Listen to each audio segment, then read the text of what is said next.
Real Estate Talk is provided for general information only and should not be treated as a substitute for professional advice. Please consult your trusted financial advisor, real estate professional, or attorney before making any real estate or financial decisions. Please remember, when following advice, your results may vary, and all information covered here is not intended to cover all aspects of the subject material, but rather a sample of issues the hosts and guests consider important. And now, Real Estate Talk with your host, Victoria Rivadeneira. Each week, Victoria gathers some of the best minds in the business to provide both professionals and non-professionals with the inside tips and tools to make smarter deals. Whether you're a buyer or seller, Real Estate Talk will give you the competitive advantage you need. And now, here's Victoria Rivadeneira. Thank you and welcome to Real Estate Talk. We live video stream from New York's WOR-iHeart studios on Facebook.com/Victoria RIVA every Wednesday at 12 p.m. Eastern Standard Time. Our show airs on AM 710 every Sunday morning, and our podcast can be found on retalkradio.com. I'm Victoria Rivadeneira, and I'm here today with co-host Phil Ferranda and our attorney co-host John Laterra. Phil, last week, you and I spent a full hour reflecting on some of the shows that we had in the past. It was just you and I. You had me all to yourself. Yes, I did. And you had me all to yourself. Yes, I did. So and we went over all the different shows that we have done. Yes. And we both agreed that there was one show that was definitely the best show. Mm-hmm. What show was that? Worth revisiting. Yes.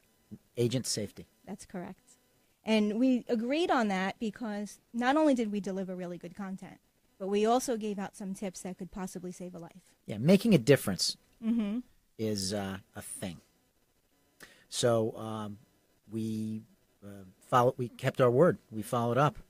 We did. So that's what we're doing today, yes? That is what we're doing today. We are going to revisit this topic, realtor safety, because real estate agents are exposed to violent crimes on a regular basis.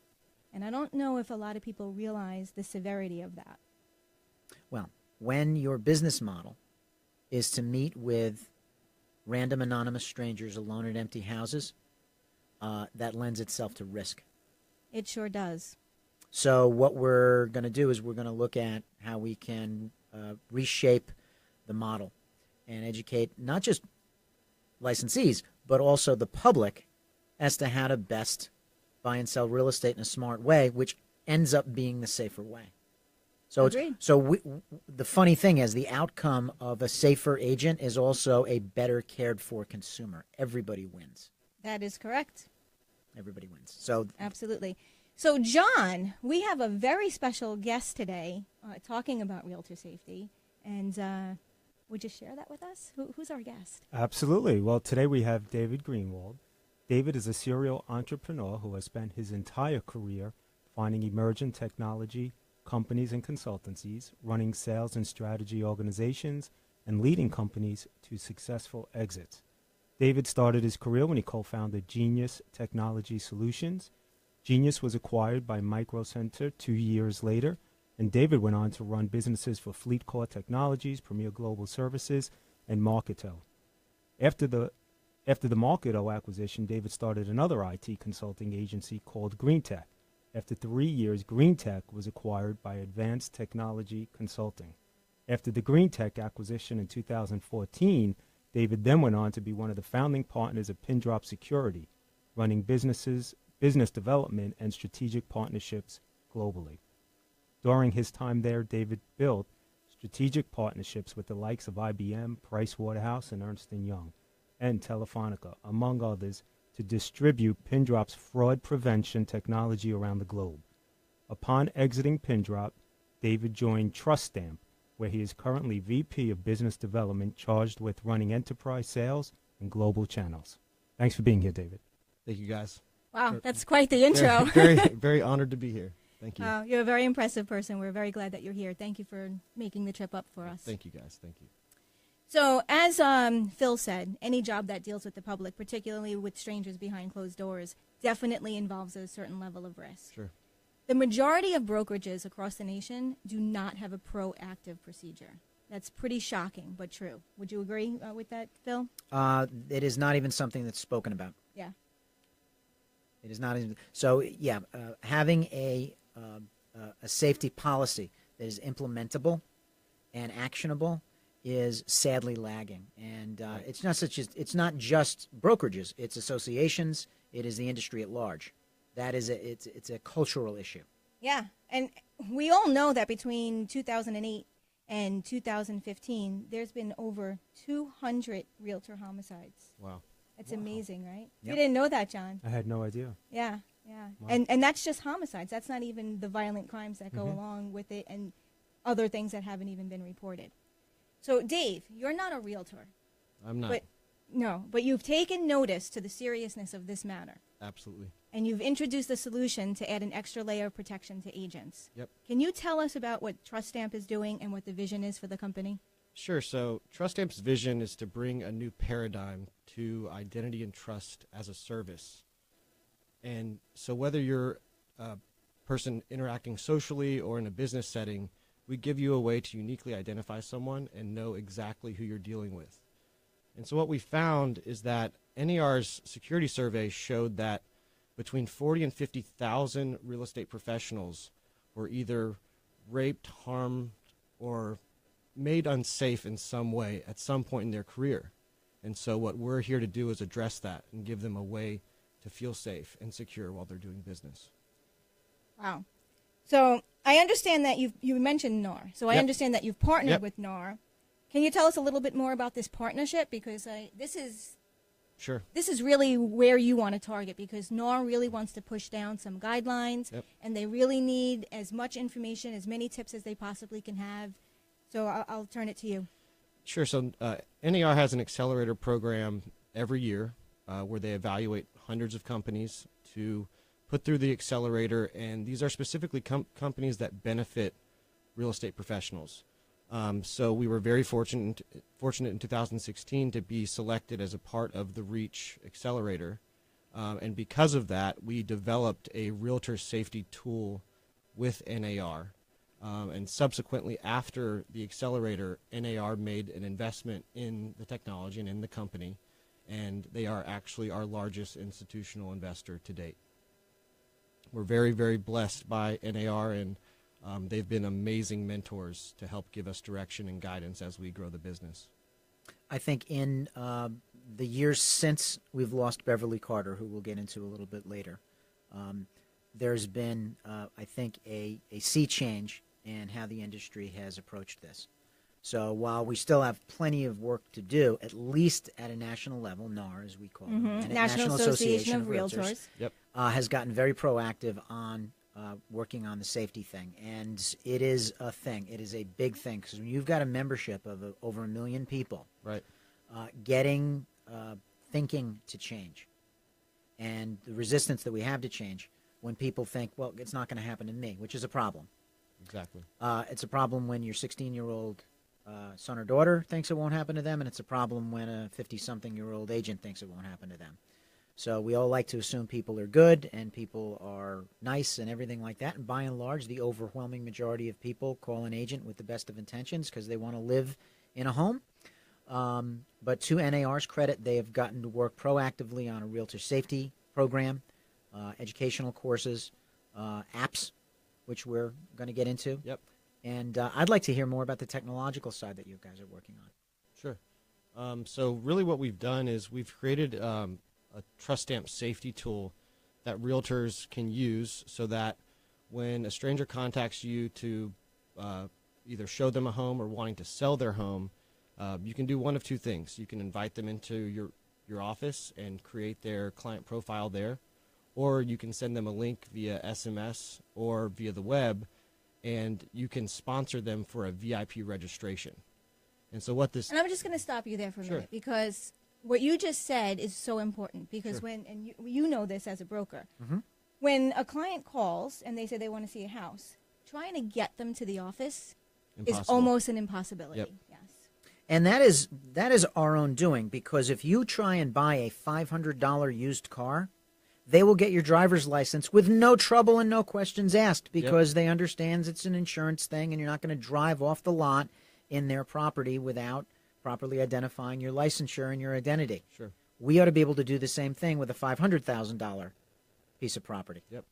And as much as we say we want to do it, the reality is we're not doing it. So many agents are going out and they're meeting with someone at a house, and now it's a stranger, at a vacant house behind locked doors. So now go ahead and say what you were continuing to say. Sure. So we just send them the link, and effectively they just enter some general information, name, address.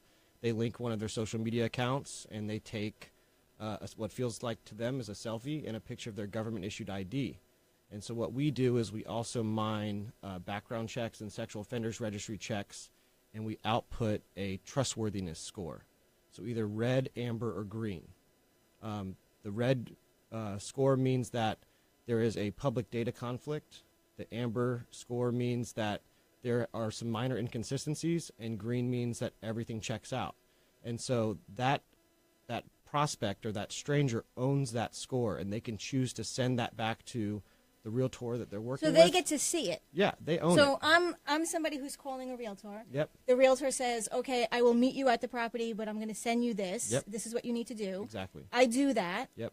I get the results. Exactly. Okay. And you can choose to send that to the realtor and engage in that potential transaction, or you can keep that to yourself. We don't own any of that data. We let the prospect or the stranger own that. If I'm not mistaken, in law, isn't an ID taken almost immediately when you get retained by a client? I would not say immediately, but eventually, yeah, we're getting IDs. Yeah. Because As you can't far go as to closing license without and your... something. By the time we get to closing, absolutely. Yeah. We have seen IDs. What's very interesting to me, a quick question. Statistically speaking, just backing up, because the numbers you had said are Shocking. are shocking. So are the majority, or am I to understand that the majority of, let's say, violent acts committed against agents actually committed by their own clients? So I wouldn't say they're actually committed by their own clients. I think in large in part these are strangers interacting with realtors and brokers and private agents. So I think that, you know, you're engaging with someone you've never met. How do you know that they even have any intention of buying a property? They know that the likelihood of you being alone and unarmed is very high. And so if they're looking to commit a violent act against someone, they want to look at the highest probability, unfortunately, of being able to get away with that. Yeah, so they're masquerading as prospective clients. Yes.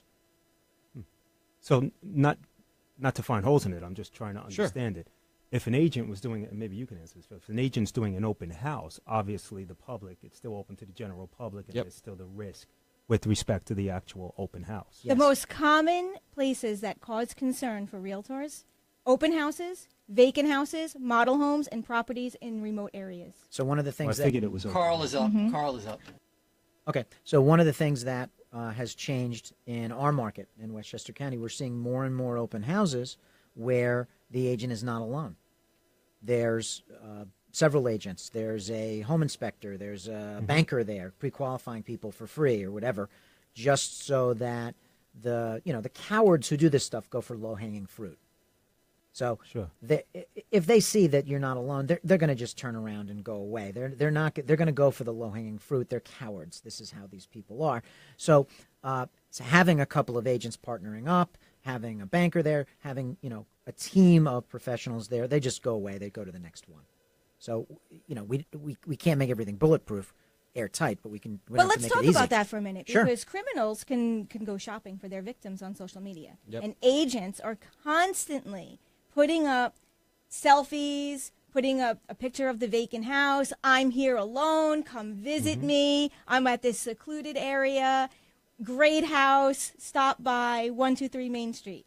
Now, if you're a criminal, It's a good point. Most of This the time is- they're saying secluded area, nothing around, Privacy, privacy. yeah, right? So the confluence of desirable things from people with good intentions, and unfortunately, that is good for someone who wants to get you alone, right? So that is a vulnerability that can be addressed, but it requires some conscious effort. It's about building this into the process. And if they build this into the process, they mitigate themselves to some extent from the risk that they're exposed to in the business. yeah. I think what you're doing is great, because it really does give an extra added layer of protection for that agent. Now, the thing is, are agents using it? We really need to push this out and let agents know that this is even available. Did you know this was available? This particular app I'm hearing about today for the first time, and I'm delighted about it. I think there are an app itself is not enough. Has always been my thing, but this is the first pre-meeting application, as opposed to the stuff on your phone. Like, an ounce of prevention is worth a pound of cure. We can all agree on that. So, I mean, having a beacon, or I've dropped, a clapper kind of, I'm in trouble app, a SOS app, is on your phone, is only as good as your Wi-Fi coverage, is only as good as your coverage. So we don't want to make it so easy for bad people to harm people. So the fact that you can do all these things, like, you don't park in the driveway, you don't go down the stairs first, you don't do all these things, those are kind of ex post facto things if you're already in the house with somebody that's a bad person. The key is to not get in the house with a bad person. So this, to me, is a crucial thing. And I got to tell you, the best part of everything you've told me, aside from the obvious, which is it happens before you meet with the people, is that NAR is backing it. So now we have the trade association with 1 million oars in the water, which is going to dive into this, and they're putting their money where their mouth is. So this makes things a lot easier for a broker owner who never wants to say to a spouse, a mother, or a child, well, we're so sorry, we didn't know this would happen. Right. Okay. So that is a really welcome thing to hear, and it's about time. Thank you. So I'm eager to hear more about this. Yep. And we should absolutely dive into this. 100%. That's why he's here. When I found out about this, I said, this is such a great way to empower ourselves. This is an important precaution, and being prepared is what it's all about. I mean, how many agents, really just go out there, and even though they have an instinct that something might be wrong, they go anyway. And we're going to talk later to Carl Carter, who is the son of Beverly Carter, who unfortunately became the victim of foul play. Yeah, foul play. And here's what the story is incredible, because she did have the instinct. And we can't blame her, because what she did was she said, I'm not feeling okay. This guy wants to meet me at this house. I'm not so sure about meeting him. She called him back and said, well, I'm going to bring, she didn't say I was going to bring some. She said, do we need to meet at the house? I'd rather you meet at the office. And he said, oh, no, my wife is coming. He goes, I'm not meeting you alone. It's me and my wife. And she said, oh, okay. Right. And met with them, because that put her guard down. Well, guess what? The wife was in on this. Yeah. Right. Yeah. So people might ask, from the consumer side, that's good for you guys. We want you to be safe. I'm not a murderer. I just want to buy a house.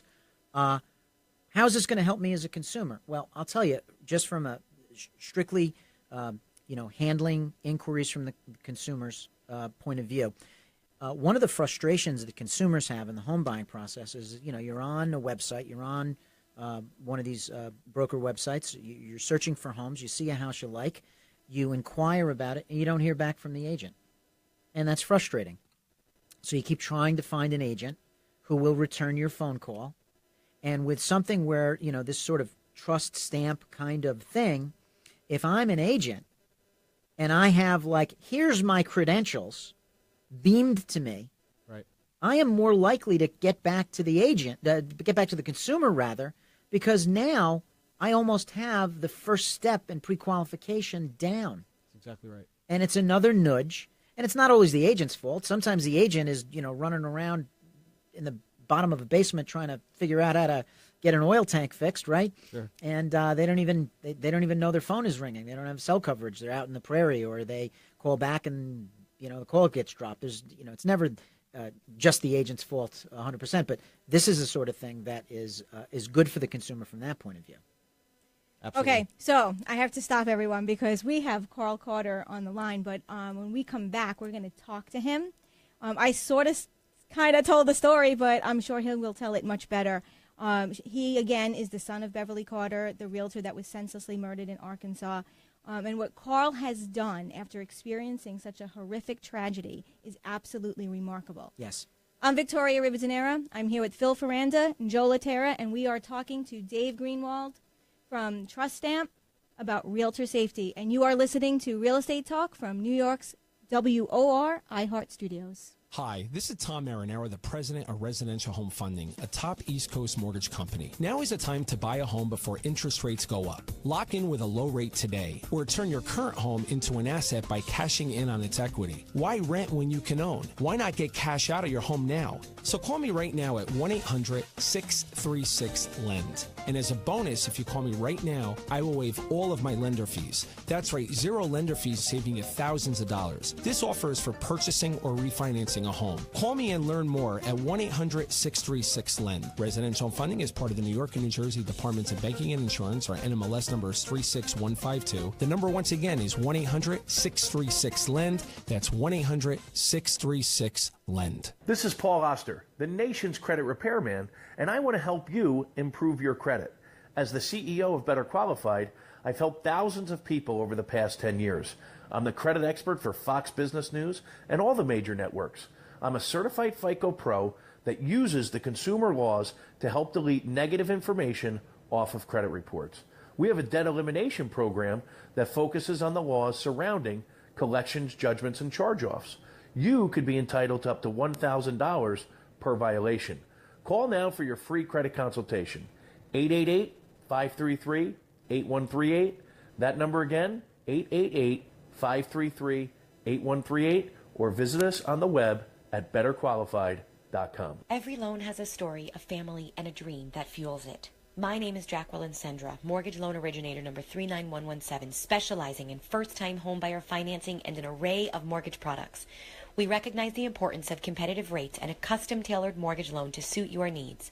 United Northern Mortgage Bankers Ltd. celebrates over 37 years of mortgage banking success.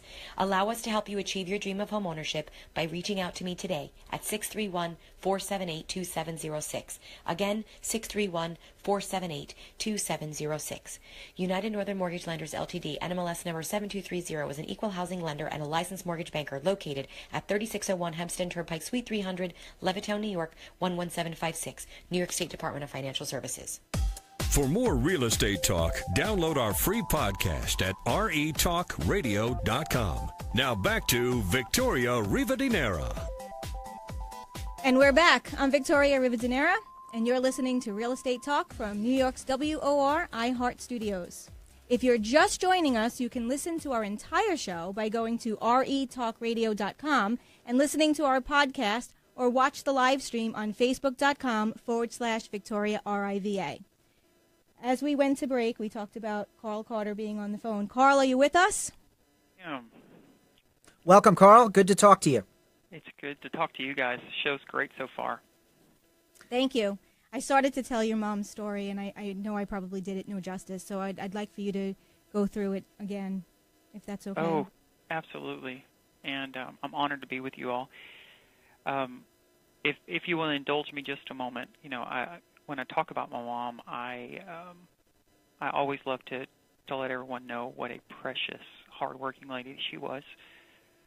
She was 50 years old when she was taken from us. She had been in the business. I don't know. She was approaching the 15-year mark. She was at the broker level. This wasn't some rookie agent that was just kind of flying, shooting from the hip, very reckless. She was a self-proclaimed scaredy cat, and was oftentimes very skeptical of, of different situations. And, in my mom's situation, what happened is that she started hearing from husband and wife, and they started expressing interest, saying that they were moving in from out of state, work was relocating them, and they were calling and texting her, and the number that they were utilizing, they were using a spoof number through a smartphone app called Text Me, which, masks your true phone number. And in doing that, it also kind of helped them build this, not only did it protect their true identity at the time, but it also helped them kind of reinforce that, hey, we're moving in from out of state. And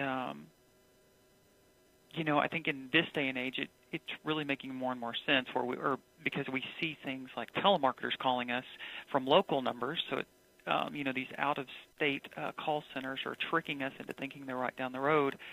Yes. But in my mom's situation, it was a bad guy that was actually just right down the road pretending they were out of state. Wow. And So it was in the opposite. Yes, ma'am. Yes, ma'am. And so, the mom had a number of email exchanges with them, and, there's two cautionary pieces just in this alone that, A, don't trust that a phone number, can identify the location of a person, but then anyone can create an email address. And so they had created these fictitious email addresses that matched the names that they were giving her. And so they expressed interest in, a number of homes, but the one where they ultimately abducted her from, they expressed interest in it. Mom knew because it was actually a house that my mom had seen before, and it was a house that really kind of commonplace for my mom. Mom had to drive past this house to get home every day. My mom's pastor lived just a few doors down. It was lakefront property. My parents lived on that exact same lake, So truly, truly commonplace. But Mom did know that it is a rural area. We don't know why, and you had talked before, Victoria, about that sinking feeling that my mom must have had to have made up that company policy to say, I'm so sorry, but company policy prohibits me from showing property alone in a rural area. Other things at play with this scenario, too, is Mom knew that this was a foreclosed property, vacant, no utilities needed to show the property, not only with a second person there, but before it got dark. And, after Mom talked with the wife, then that guard came down, and really that excuse that she was using had failed her in this scenario. And so when Mom goes, to this property that day, it was it was a Thursday at 6 p.m., just any other appointment, just like any other appointment. And, a black car pulls up, and I know my mom, and of course we do know that she had gotten there early, like all good realtors do. And we can say that she did all those things, even some of those that Phil was pointing out earlier about not getting blocked in the in the driveway. Let's just assume that she did so many things right. She left her purse, locked in her vehicle, and but what happened is that as that car pulled up, and I refer to him as bad guy. Bad guy, the husband, gets out, and he's alone, and that. We all know, and I certainly know just because I know my sweet little mom, I know she had a sinking feeling right then. But as he approached her, he had even another idea to keep this realtor in this game. And as he approached her, he says, I'm so sorry, my wife got tied up. She has her phone on her, and if she's going to start texting you, and she'll call when she can so that we can have as though that she's virtually with us right now. And however he spun that, or, for reasons that we'll never know. Maybe Mom did like so oftentimes I find myself doing where I don't want to seem rude or weak. And so she went along with this. And I can understand that. I think everyone here would probably do the exact same thing. You're already there at the property. Yep. He's in touch with the wife. Even if you have that instinct that says something's wrong, you say, well, it's okay. And there's a paper trail. There is a paper trail because they had emails, but they were fictitious, of course. But she didn't know that. So, Carl, hats off to you for thus far. I mean, this is a difficult thing to relive, and just please continue. Okay. Kind of to that point, I'll just kind of break in the story, but talking about the paper trail, I used to make fun of my mom so much. Because before she would go, or as she would show property, she always had her paper, her portfolio right there in hand, and it would have the client names and, a few pieces of information about them, the phone number and the MLS numbers of the properties that she's going to show. And one of the most powerful pieces, damning pieces of evidence in the trial was that the investigative team found in the passenger side of her car this portfolio that had, everything that linked right back to these people. Wow. And to that point, the piece of evidence that is really really haunts me to this day is at the conclusion of the trial, we got my mom's cell phone back, and the last 10 pictures. Sorry, I get choked up. The last 10 pictures on my mom's phone were of the interior of this home, and my mom was texting back and forth with his wife. The wife was asking questions about the property and so on. And, as dumb as these criminals were, their plan in this regard was very effective at keeping my mom in it and keeping my mom distracted. They obviously went through great lengths to keep her distracted. Right. They did. And and I want to pause quickly, too, because, so often, and we were talking earlier about, the easy targets that we as agents can make ourselves. But, through all my mom's marketing, it's assumed that they saw this beautiful woman, and there was this perception of wealth, and then they searched, there was evidence found that they had searched out county records to find out where she lived and determine her property value.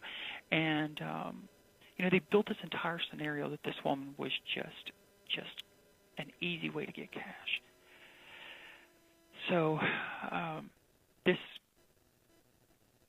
particular property, and when they were up on, it was a 2-story property, and on that second floor, as my mom turned from taking a photograph and texting it to Bad Guy's wife, he had a taser, and he had a roll of lime green duct tape, and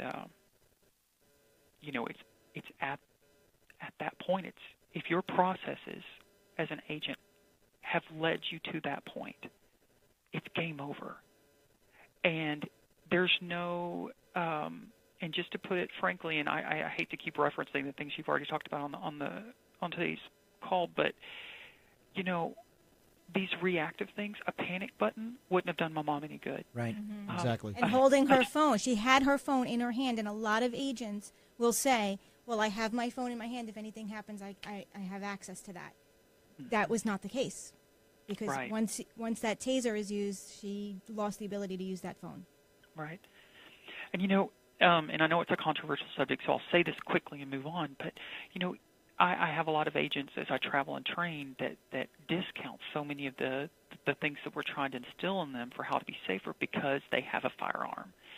And I truly believe that the way that my mother's story unfolded, I don't think that a firearm would have been of any benefit to her at all. No, she did everything right. If anything, it could have been used on her. Mm-hmm. Well, it's just reactionary. And what we need to do is set in place policies that keep people safe beforehand. Yeah. And that's just not the way it works today, and we need to try and make that the policy of the future. Absolutely. So, as she turned and encountered this stun gun and this lime green duct tape, he has proudly stated to any news source that will listen to him that he told her that she was about to have a very bad day. And he then duct taped her ankles and her hands behind her back.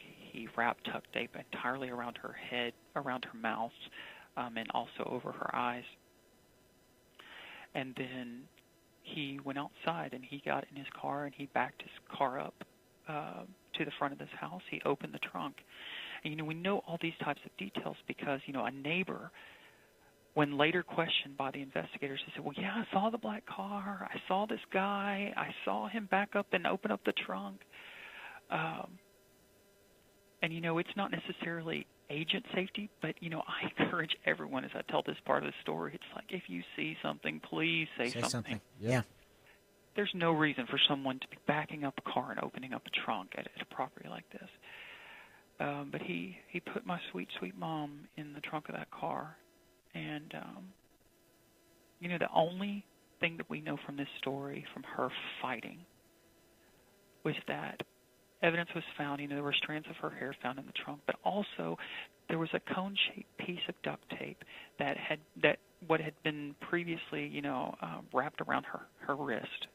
She had gotten her hands free in the trunk of that car, and it's really the only thing that we know about her fight for her life. And I say that just because just thinking of her fighting in that moment is what propels me forward in this mission to help other agents, because damn it, if she can fight, so can I. So, but from there, as he drove off with her, what's left behind is this vacant home with no utilities, this agent's car locked up with her purse in it.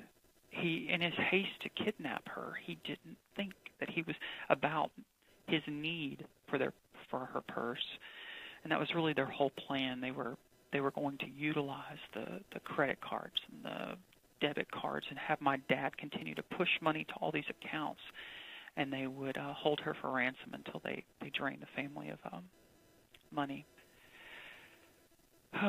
So, it all really unraveled quickly for them because, he'd forgotten the purse. And then, Mom was really an open book, and she did so many of the things that we tell agents to do.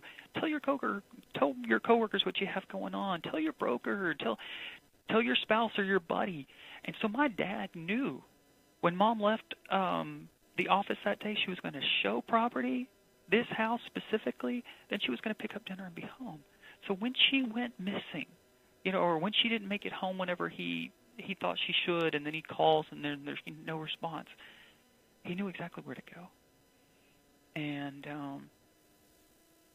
that really, it really sped up, and it really messed up what the bad guys had in mind. They had like this trashy movie type, plot in mind that they would be able to, just have her and hold her for ransom, just like out of a bad movie. And so as we're all standing out there that night, and the cops are there, and there's tons of confusion. What happened to this sweet lady, this grandma, for heaven's sakes, And the bad guy actually came back out there, and he was just within feet of us. He was stopped by a patrolman and questioned about the disappearance of a local realtor, and he denied knowing anything, and then completely freaked out.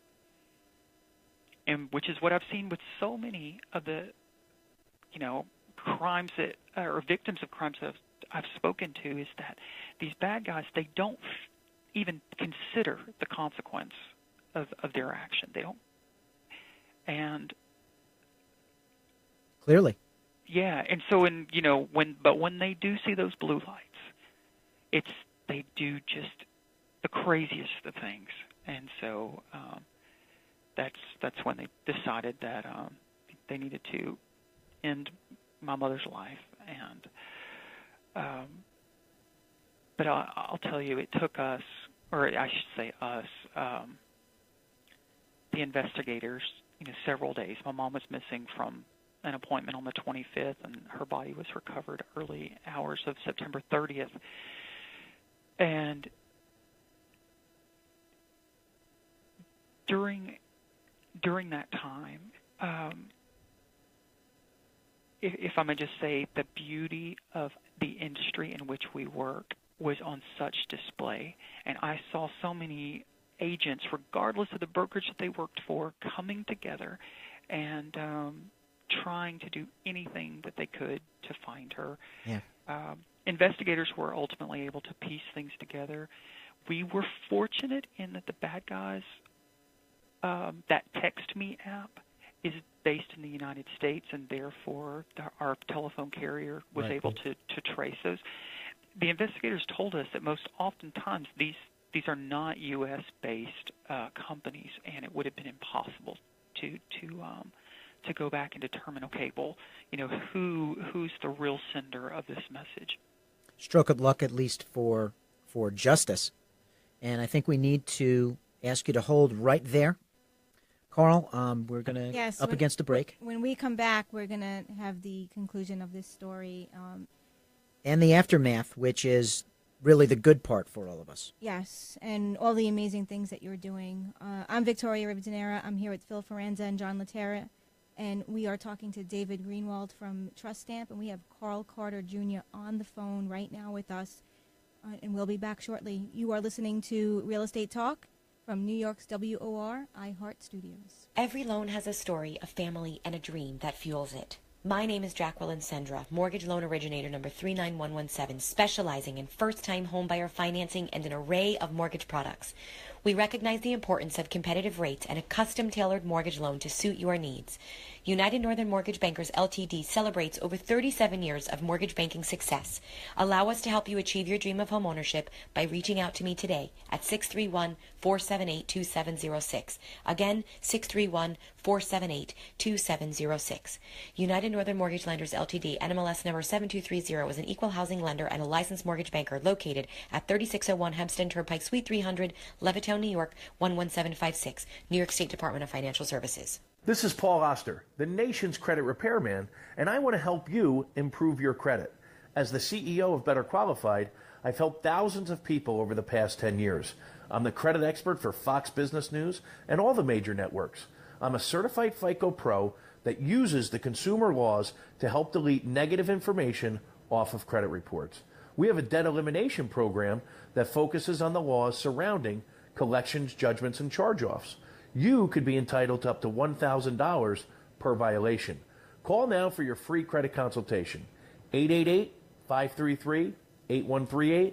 That number again, 888-533-8138, or visit us on the web at betterqualified.com. Hi, this is Tom Marinaro, the president of Residential Home Funding, a top East Coast mortgage company. Now is the time to buy a home before interest rates go up. Lock in with a low rate today, or turn your current home into an asset by cashing in on its equity. Why rent when you can own? Why not get cash out of your home now? So call me right now at 1-800-636-LEND. And as a bonus, if you call me right now, I will waive all of my lender fees. That's right, zero lender fees, saving you thousands of dollars. This offer is for purchasing or refinancing a home. Call me and learn more at 1-800-636-LEND. Residential funding is part of the New York and New Jersey Departments of Banking and Insurance. Our NMLS number is 36152. The number once again is 1-800-636-LEND. That's 1-800-636-LEND.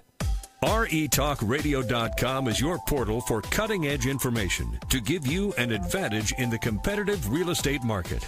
Now, back to Real Estate Talk with Victoria Rivadeneira.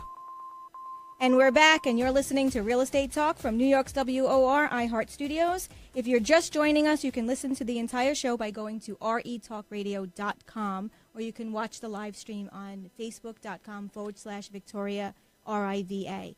We have Carl Carter Jr. still on the phone with us. Carl, I'm sorry we had to interrupt you for our break, but please continue. Hey, no problem at all. And this is such a it's just a tough part of the story to tell. But when this husband and wife realized that they weren't able to carry out this plan, and that this whole plan that they had to record my mother in a series of ransom recordings, and wasn't going to happen, then they decided to end her life, and so just not that you need any additional proof of just the evil of these people. They took everything of value to her from her, and I received, just by chance, and it just goes to show kind of a victim's work is never done sometimes. Just a couple of months ago, someone is moved in and cleaning up this house that these bad guys lived in and held my mother hostage. And it was odd, but found underneath a dishwasher, they found my mother's, realtor name badge that she was wearing that day, and it had just been broken in half and and somehow ended up under this dishwasher. And it really, I carry it with me everywhere because it's really what these people saw my mother as, just this rich broker that worked alone that they could just take everything from. And they took everything of value from her. It makes sense, I guess, that they would take her jewelry, but they also took items of her clothing, and it was believed, that the female bad guy was actually, had an interest in my mother's clothing. I mean, it's just disgusting. And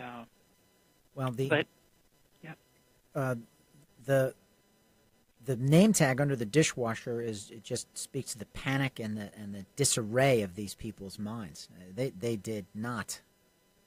I'm glad you at least got that back. Yeah. I love it. I mean, I cling to it. Have it with me, especially every time I speak, in my hand. But if I just want to share one thing with you before I kind of tell you the last of my mom's story in this.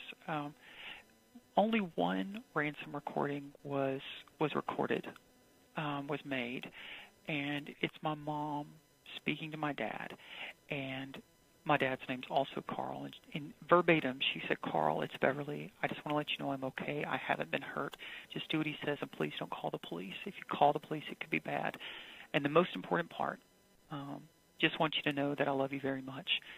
And so I just wanted to slide that in because I can't imagine the fear that she had in that moment. Yeah. But she still was more concerned with letting my dad know that how loved he was.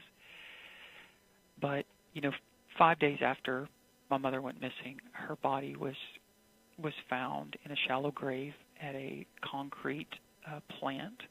And I'm probably butchering what they're actually called. It's a place where the concrete trucks kind of do all the prep work. And I recall her being found. I do recall that.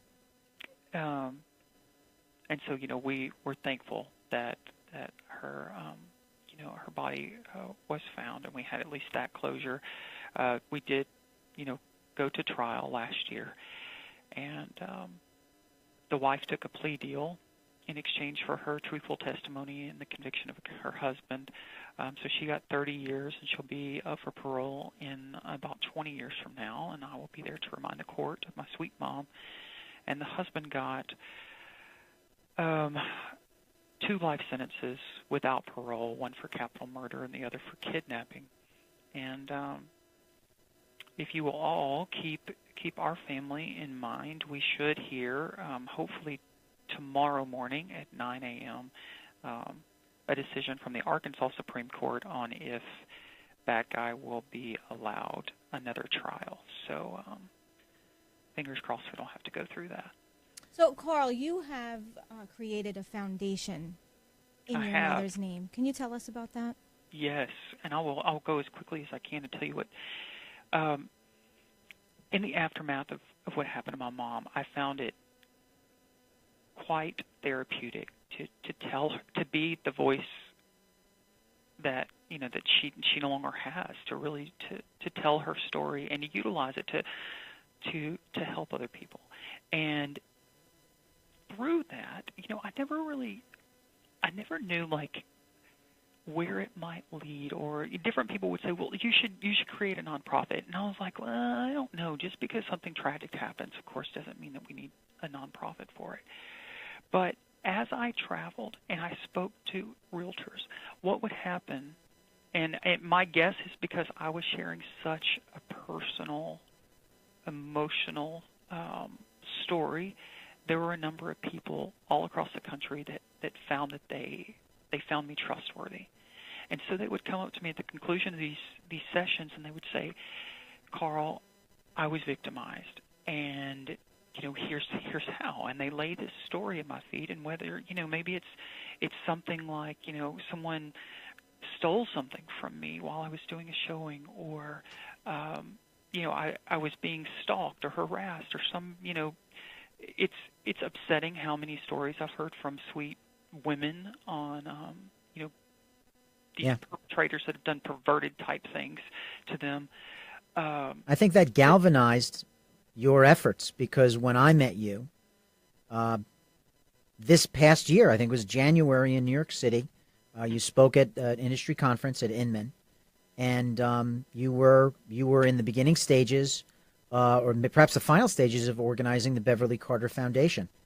And if you could, Carl, because we're unfortunately and tragically up against time constraints of our own here, please tell us what the Beverly Carter Foundation is about. And I will add that I'm proud to be on the board of it. Yes, I'm so excited that you're on the board. So Beverly Carter Foundation is about getting training that's relevant and engaging. I've lucked out that most of my career has been in adult learning, so I can apply that to finding ways to get this. I love how before I came on, there was discussion around building safety into processes so that it makes work more efficient, and we're not wasting time. So we have that whole arm that's going to educate, empower, and do it in a relevant way. And then the other side is that I'm not so naive to believe that other situations won't happen, and we want to be available to our realtor community that if something happens, so we can assist those victims. And for our listeners, they can reach the Beverly Carter Foundation by going to beverlycarterfoundation.org. That's right. Carl, I want to thank you very much for joining us today and telling that heart-wrenching story, and for all the wonderful things that you're doing to help other realtors stay safe. And thanks for all you're doing, too. It's been an honor. Yes, thank you very much, Carl. Thanks, Carl. All right. I'm speechless. There's very few times that I'm speechless. Yeah, I'm that was speechless. heavy. Yeah, that's a tough story. I want to go back to you, Dave. I know that you're very big supporters of the Beverly Carter Foundation. Yep. So my colleagues at Trust Amp, who had met Carl before I joined, became big supporters, and subsequently, I'm supporting that cause as well. We heard the story. Obviously Carl has tremendous courage to kind of carry this Tremendous courage. And to make us all aware of what happened to her and the ongoing danger in the business. And she did everything right. She had some reservations, and so she said, I have to meet you somewhere else. And then she, those reservations were calmed by her thinking there was this second party, being the wife, that was going to be there. And I can't help but think, in the event that this same scenario happens again, which it will, if they have a tool like the Trust Stamp for Realtor Safety, this would have been prevented, because those people would have been uniquely identified using all of these different factors. And then they very likely wouldn't have been able to go out and perpetrate that crime. And going forward, I think giving this the exposure that it needs, I think will make an impact on agent safety going forward. It absolutely will. I'm amazed that this is out there.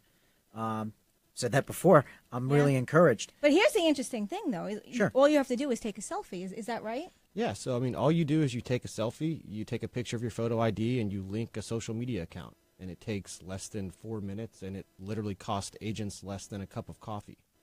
So it's like, would you not pay less than a cup to know that you are meeting with someone who's legitimate and safe? Best business investment ever. Right. Absolutely. Yeah, it's like buying car insurance. It's precautionary. You don't think you're going to get in a car wreck, but you buy it just in case you do.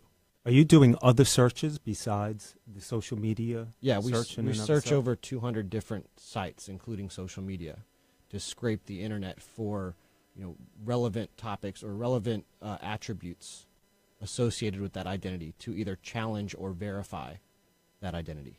Do you ever come back with questions to ask the people? So we don't actually come back with questions. What we do is we output that score that is associated with those colors. So if there's minor inconsistencies, it's that amber color, right? Which means we haven't found anything terrible. Like, you can still choose to meet with this person, and that's up to the policy of the agent or the brokerage, saying if I only want to meet with people that are associated with the green output trustworthiness score, that's our policy.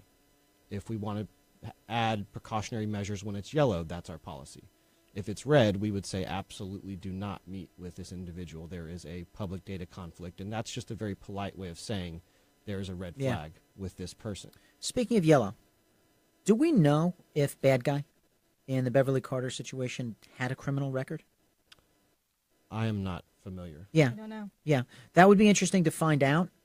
But I think even with an amber result, Sure. That, going forward. But here's what I think. I think because Trust Stamp sends it to the actual person, he now would have known that there was some sort of a background check done on them. Yeah, you and can't I think spoof that. Criminals do not want to have No, witnesses. like I said, the low-hanging fruit. So I think that would have stopped it Well, right there. I think irregardless of what color or what the trustworthiness outcome was, because we're using facial biometrics to uniquely identify someone's identity, and part of that process is measuring their facial measurements against their government-issued ID.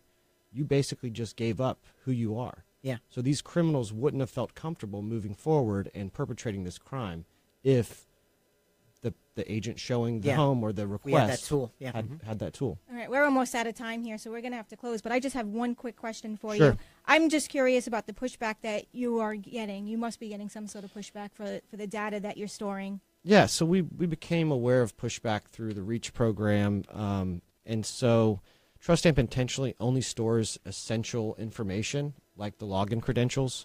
All the other data is flushed, and it's important to note that when we send out this VIP registration invite, that the recipient has control of all that information and where it is sent to. And it's already public information, correct? It is. Yes. It's just you're putting it all yes, together. it's us aggregating that information and outputting the trustworthiness score. All right. Well, Carl has commented online saying 1 minute. Trust Stamp would have absolutely prevented the crime against Mom.